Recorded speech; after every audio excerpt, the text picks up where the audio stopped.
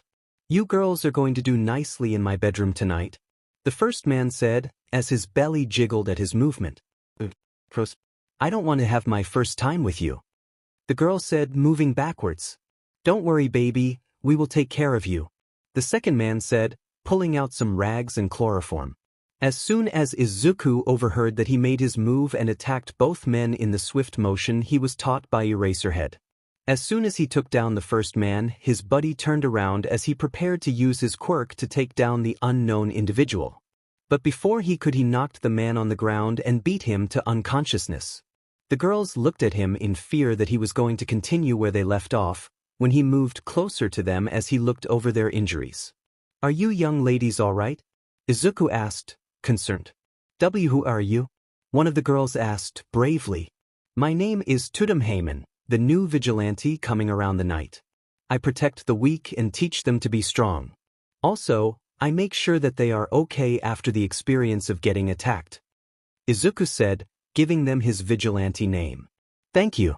We wouldn't have been able to go home if it wasn't for you," one of the girls said, smiling. The other looked at Izuku with a cold look. She really didn't like how he was standing near them as he checked over their wounds.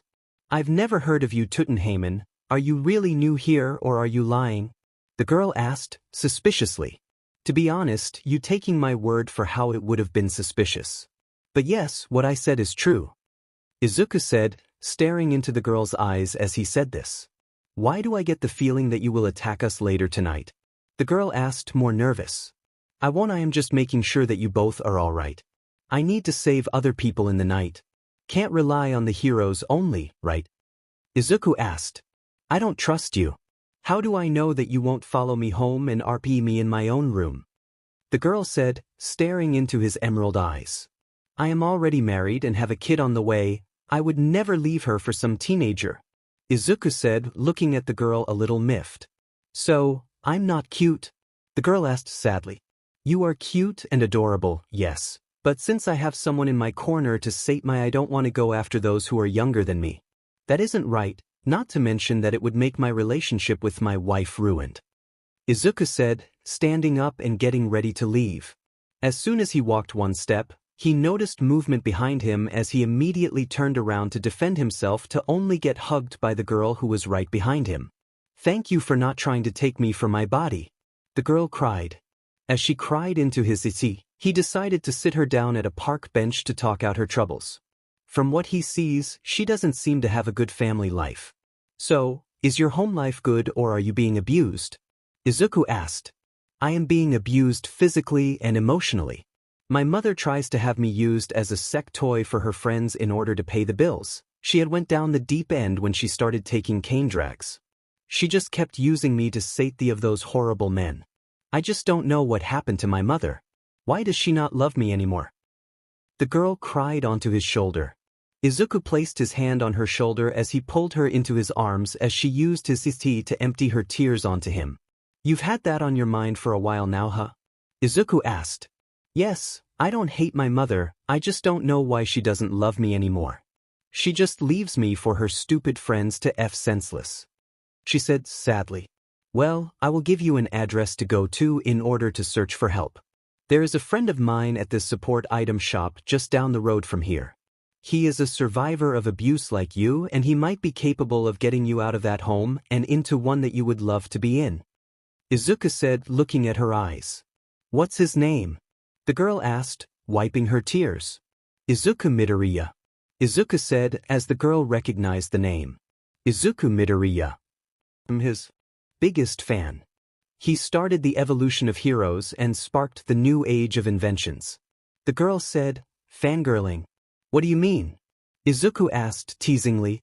"He helped the former #1 hero 𝗬𝗵𝗃 get back into his prime for his fight against 𝗬𝗏 during the war against the villains," the girl said, as Izuku chuckled. "Well, he sounds like a good person. Do you want to know something about him?" Izuku asked her. "What? Did he secretly want to do something else?" the girl asked. "Yes, he for his entire life wanted to be something that society had told him that he could never be while he lacked something important," Izuku said, staring into the girl's eyes. "What did he wish to be?" "I don't remember anything that he couldn't have that stopped him from doing anything else." The girl mumbled similarly to him. "He was quirkless and he spouted out dreams of being a hero. And he tried over and over again in order to become one. He tried in the sports festival as well, but the teachers didn't allow it to happen because of the fact that he was quirkless," Izuku told her. "How do you know so much about him? It was like you were there with him," the girl asked, looking into his eyes. Because Izuku paused, taking off his hood. I am 𝗬𝗏𝗵𝗏, Izuku said as the girl looked at him in awe. Why are 𝗧𝗵𝗵𝗲? I can't believe I'm meeting my idol. The girl said, smiling like a little kid. Nice to meet you, name's Izuku, the quirkless wonder kid, as well as the quirkless inventor. Also, a vigilante in his off time. Izuku said, introducing himself. My name is 𝗧𝗵𝗵𝗃. I can't believe that you're actually talking to me.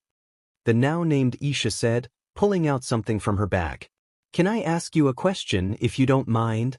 Isha asked, curiously. What is it? I know that from your quirk it seems you have a mutation quirk, correct? Izuku asked, curious. Yep. The girl said, her ears now shone as they were moving up and down as her tails showed up as well, swishing back and forth. I wanted to know that, what would you think if a mutation-quirked individual became a hero? Would you support them? Isha asked, looking into his eyes. I support almost all heroes, but if you have the heart of a true hero, one who would sacrifice their life for others and save the people first, then I will support your dream. But if you are in it for your own gain, then I am sorry to say that I will not support you, but I will make your hero suit. Izuku said, bluntly. All my life I have wanted to become a hero. My mother told me that being born with a mutation quirk stopped my chances of being one. Everyone in my school bullies me because of it. They are more terrified of me losing control of my own quirk than they are of knowing that I've had it under control for my entire life. Could I become a hero if I save everyone that I can within my reach? Isha asked. Since you wish to save people instead of fighting villains and earning money in order to support yourself, I can say without a doubt you too can become a hero, 𝗧𝗵𝗵𝗃. Izuku said, staring into her eyes. See, can I get my hero suit made by you? Isha asked. Yes, I already have made one for one of the students who graduated from that school. Izuku said, staring off into the distance. Who was it? Isha asked. Izuku pulled out his hero notebook and showed her the hero that he had made notes on, and Isha was surprised that it was the number 50 hero of Japan, 𝗬𝗧𝗪𝗧. That's 𝗬𝗬𝗧. How does he know you? Isha asked. He came to me on a bad day about 4.5 years ago, asking what you did. I made his suit as well as made some items to support him. But overall, he has used my items to save lives instead of hurting others. I will do the same with you, so you better keep your promise of saving others first before hurting them. Izuku said, looking at the girl now with conviction. I will do my best. I will make you proud, Izuku-sama. Isha called out. Go home and meet me tomorrow at me and my wife's shop.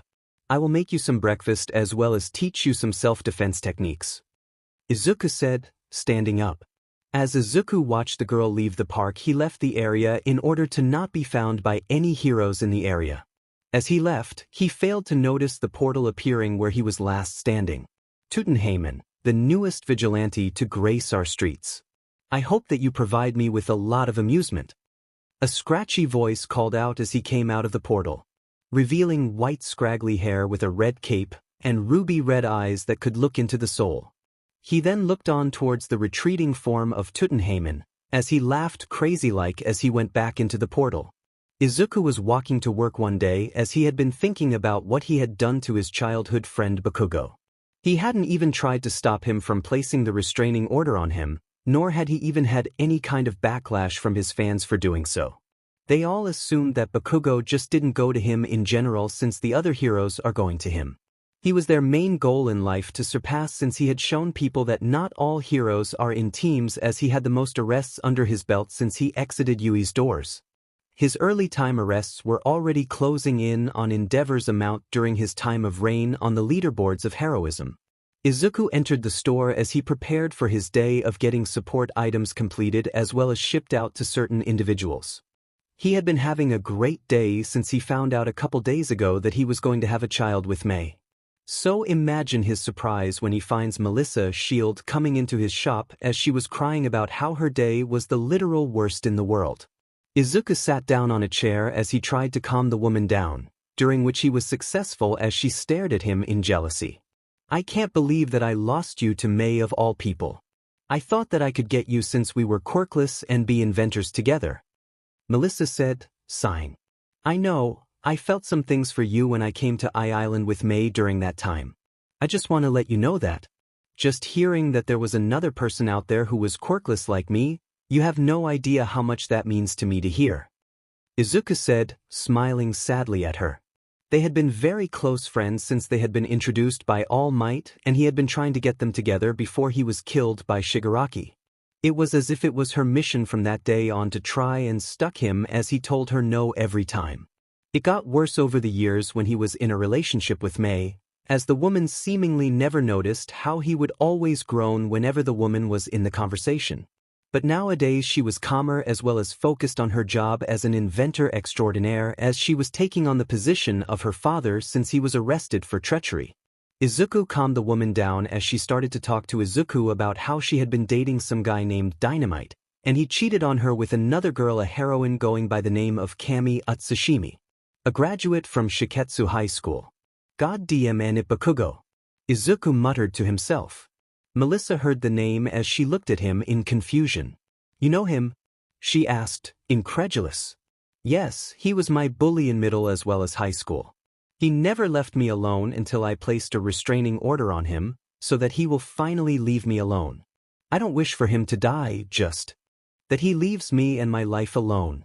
He tried to force me to continue our friendship and force it onto my child. He is so arrogant that he has tried to take my wife from me a few times in my life. Izuku said, looking at her deadpanning. Wow, he really hates you. I never thought that he would treat anyone like me, but it seems like you are treated worse than even I was. How did you stand him for all those years? Melissa asked. I didn't. I tried to get him out of my life, and he just kept coming back and never left me alone. So I just went 𝗵𝗃𝗄𝗏 for him and disappeared and came back here with Mei and created our workshop. Now she works at Yui as she works for Ida as he is now the principal of the school. Izuku said, drinking some fruit punch. How far is Mei into her 𝗵𝗃𝗄𝗏𝗄𝗏? Melissa asked, curious. She is in her final month of 𝗵𝗃𝗄𝗏𝗄𝗏. I am so worried about what might happen to her or the baby. I don't know what I would do. Izuku said as he rubbed the back of his head, sighing. Well, at least you can live your life peacefully, right? Melissa asked. This just in. Pro heroes are in a fight against the #1 villain Shigaraki Tamura. A reporter called out from the television that was on in their conversation. Wow, they are not pulling any stops in order to catch him again. Melissa said, incredulously looking at the screen as 15 pro heroes/heroines are standing in front of the monster. It has been reported that Shigaraki Tamura had been in search of someone important to the hero society that he had been looking to kill. But he settled on some heroes instead. Pro heroes 𝗵𝗃𝗄𝗏, Sun Eater, Dynamite, Flash Freeze, 𝗬𝗏𝗏𝗏, 𝗵𝗃𝗄𝗏, as well as Mind Freak have been seen fighting the monster. The reporter said, watching the fight. The fight was long and strong, even throwing Sun Eater as well as 𝗵𝗃𝗄𝗏 across the battlefield as they fought the monstrosity.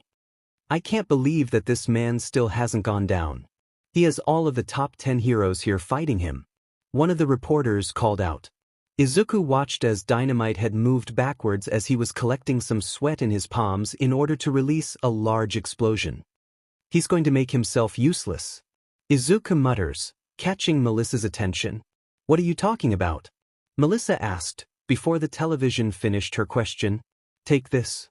Machine gun barrage. Dynamite called out. Izuku watched as the villain tanked the damage as he moved closer to the young hero, and Izuku couldn't help but shake uncontrollably. His bully was about to be attacked from within the smokescreen and there was nothing he could say or do. Dynamite noticed movement from within the smokescreen as he blasted the smoke away only to reveal Shigaraki already closed in on him with his hand outstretched towards his face. Confusion as well as fear was on his face before he pulled up his left arm in order to block the attack before everyone watched as the young hero had his entire left arm blasted away from his body. But in that moment Dynamite had done something else that caught the villain off guard. His hand was placed on the villain's face. Try regenerating this. 𝗬𝗏𝗄𝗏 blaster. Dynamite called out. As another smoke screen was shown from the explosion, Izuku and Melissa felt the explosion from there. And as soon as the smoke cleared, they found Dynamite standing over a headless body of the #1 villain as said villain's hand was placed on his face. I may die from this, but I will take your life, 𝗬𝗏𝗄𝗏. The villain's voice called out. The voice was so soft as well as calm, Nobody had even thought that the villain was still alive, but Flash Freeze moved closer to the bodies of the two as he burned the body of Shigaraki Tamura as Dynamite's body was completely disintegrated. Izuku watched on in horror as his bully and old friend was killed so fast that he couldn't even think. Melissa was now wishing that she never wished his death on her way over to Izuku's workshop, and all the heroes and heroines were none the wiser about his death. Pro-hero Dynamite was dead. And now Flash Freeze was now the #2 hero in Japan. Izuku didn't know what to do, so he called the only person he could call. An old woman's voice called out, "Mitsuki-san, I don't know how to tell you this, but Bakugo is dead." Izuku said, staring at the television screen in front of him. "What do you mean my son is dead?" Mitsuki asked, concerned. "Yes, I watched as Shigaraki Tamura had disintegrated him from the head down on live television." Izuku replied. Mitsuki's cries of anguish could be heard over the phone as she cried in pain. She had been diagnosed with cancer a few years prior as she had been fighting to survive until her son had managed to achieve his dream of being the #1 hero in Japan. But now that he is dead, she doesn't know what to do. "I'm sorry, Mitsuki-san, I didn't wish for something like this to happen," Izuku said as tears were oddly coming out of his eyes. "Don't worry, Izuku. There is nothing you could do about it. I need to have some time alone. I hope that you can raise your child with May right. Don't make the same mistakes as I did with Katsuki." Mitsuki said, preparing to hang up. "I won't. I will raise my child better than you or my mother," Izuku said, smiling, tears streaming down his face. He may hate the young hero like none other, but that doesn't mean that he wished death upon someone. In fact, he wouldn't wish that on anyone who was his ally nor enemy. As Izuku hangs up, he called May as well as Tenya as they had become close after hearing Ochako had been married to the young man. Izuku moved over to Melissa as she looked at him sadly, and the young man asked her to head home so that he can think to himself. She left without a word as Izuku walked back to his back room of the store as he pulled a book from a shelf as it showed a pole heading down underground. Using the pole to go underground, we find a deep cavern that is covered in technology as Izuku walked amongst it. He had a small smile on his face as he stared off into the void of the cavern. He looked at his supercomputer as he started to look for crime nearby as he wanted to vent his anger out on something. As he walked near his hero suit, he puts it on as he dons his vigilante attire. He is the vigilante mastermind.